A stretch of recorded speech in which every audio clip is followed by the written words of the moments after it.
Tua palavra é lâmpada para os meus pés, Senhor.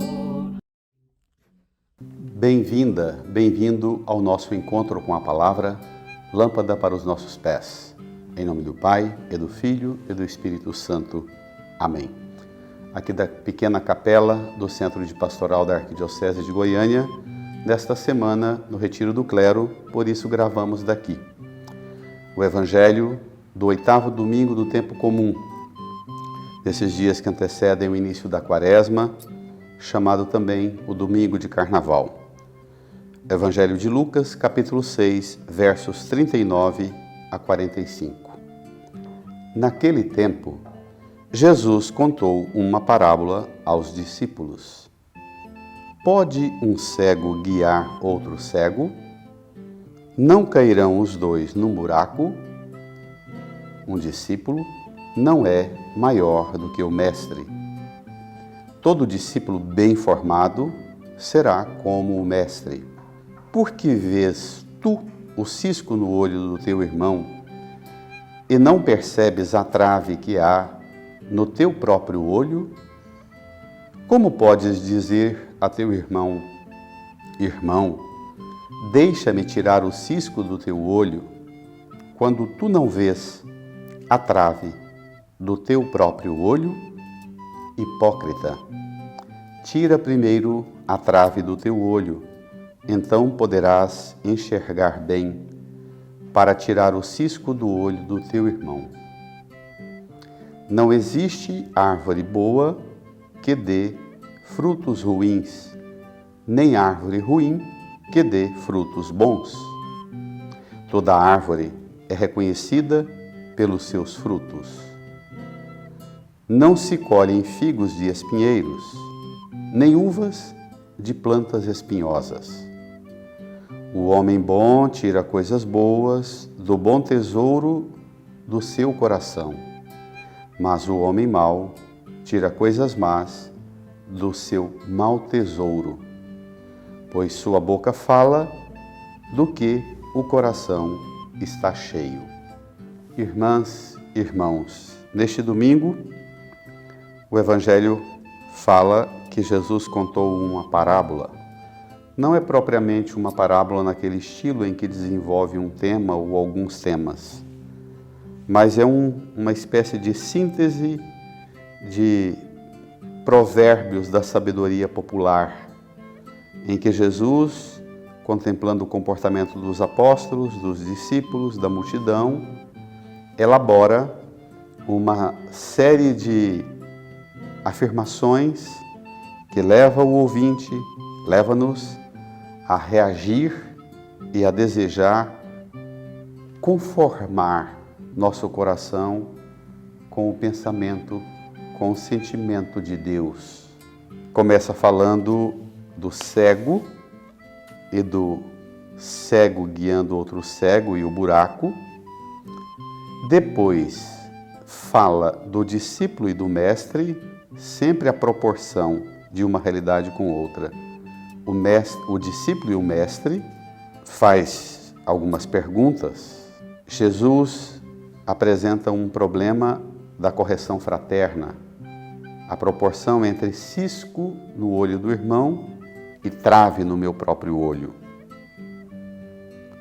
Chama a um exercício de buscar enxergar bem para depois ajudar o outro a enxergar. Salta para o tema da árvore. Depois da correção, a árvore boa, o bom fruto, a árvore ruim.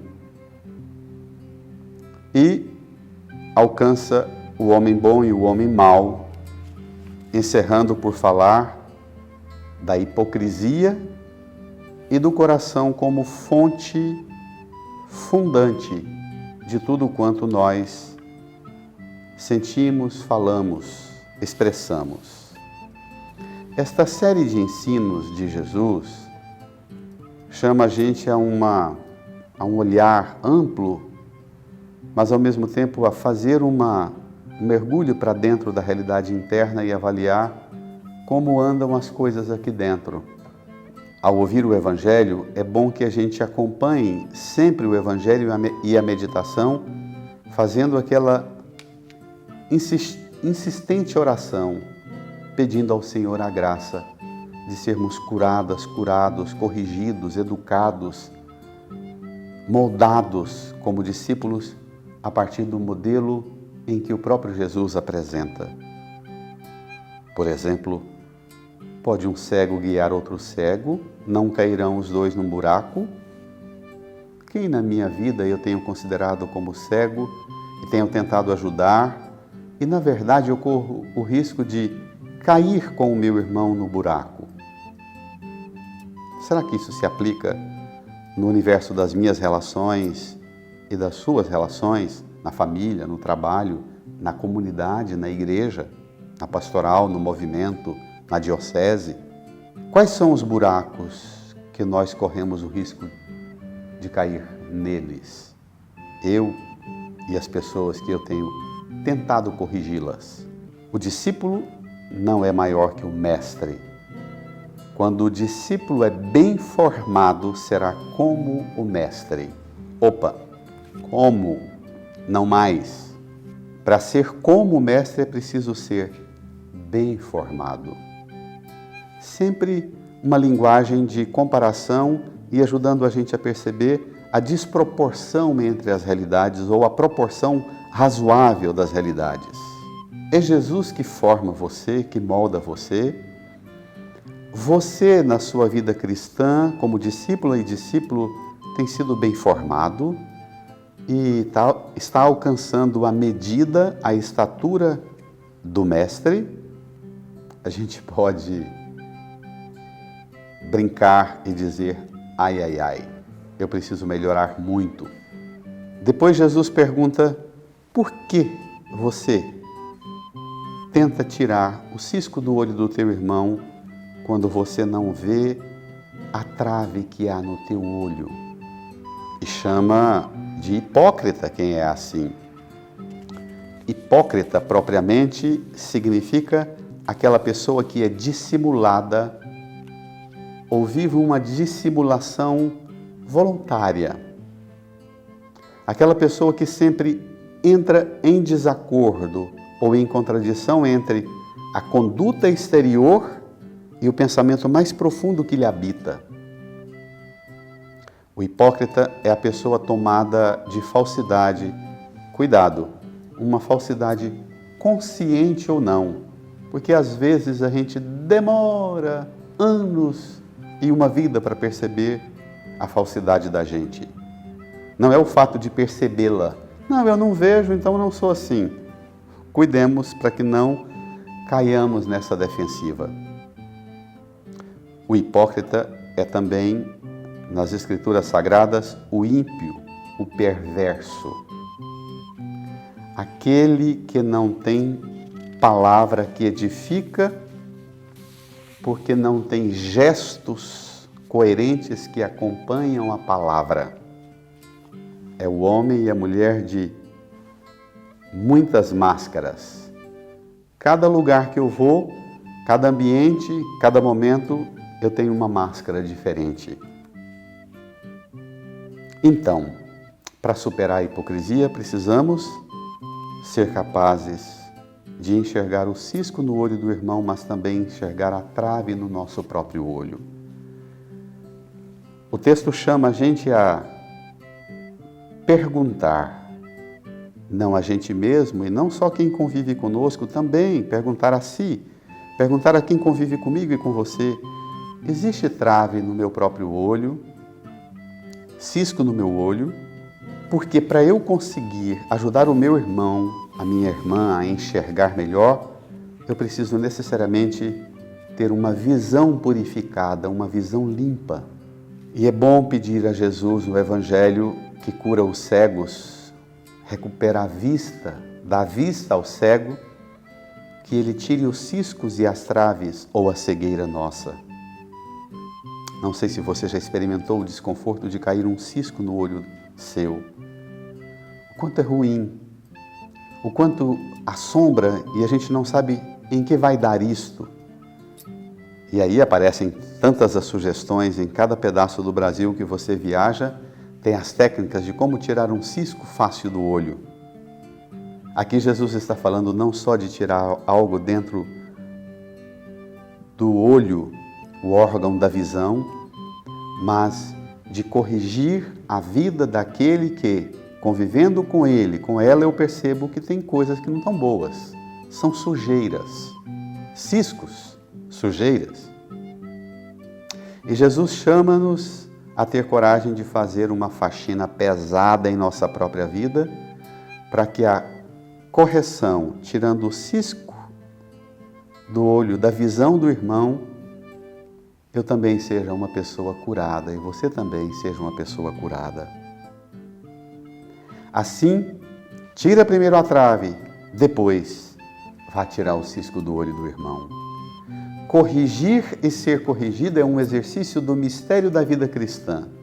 Não existe a menor possibilidade de ser cristão se a gente não se abrir a estas duas exigências da vida cristã. Eu preciso ser uma pessoa aberta e aceitar ser corrigido. Mas eu preciso ter disposição, me gastar. É sempre muito desgastante corrigir alguém. Claro que tem pessoas, hora outra, que não tem tempero. Mete a colher na vida de qualquer um e não sente nenhum desconforto, mas não suporta, ou até suporta que todos lhe avaliem. Mas pedir a Jesus a graça de educar-nos nesse exercício de vida cristã, corrigir o irmão, ser corrigido, ajudar o irmão a ser melhor, mas permitir ajuda para que eu seja melhor. Não existe árvore boa que dê fruto ruim, não existe árvore ruim que dê fruto bom. Não se colhe figo de espinheiros, uvas de plantas espinhosas. Será que sou ou você somos uma planta espinhosa ou um pé vistoso, bonito que a mão de Deus plantou de uva ou de figo? E assim Jesus vai sintetizando: o homem bom tira coisas boas do bom tesouro do seu coração. Aquela cegueira, começa falando de cegueira, depois passa pelo cisco, vai parar lá no coração. O problema da relação e da correção mútua e fraterna do irmão da esposa, dos filhos, do esposo, da família, onde quer que você conviva e precise exercitar a correção. É que toda correção, aponta Jesus, precisa partir de tirar do bom tesouro do coração boas coisas. Jesus nos deu, pela graça do batismo, o dom do Espírito que habita-nos. Nós somos preenchidos pelo bom tesouro do coração. O homem mau, ao contrário, tira más coisas do tesouro do seu coração. E Jesus diz que o tesouro, aquele caixote encantado, onde se guardam joias ou coisas preciosas lá dentro, as joias preciosas, as coisas preciosas guardadas no tesouro, são nossas palavras. Aqui talvez seja o exercício mais elevado, a palavra como fruto, como joia preciosa da nossa vida. Peçamos ao Senhor, portanto, neste domingo, uma purificação, uma limpeza completa da visão, da nossa relação com as coisas externas, até o mais profundo, o pensamento e o sentimento mais profundo que nos habita.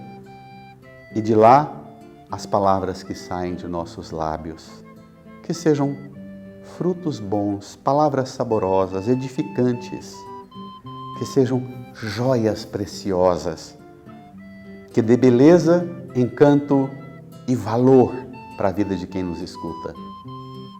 Assim, vai ser um domingo da alegria, uma alegria bem maior do que essa do carnaval, que nem tem neste ano de pandemia, mas maior do que todos os carnavais.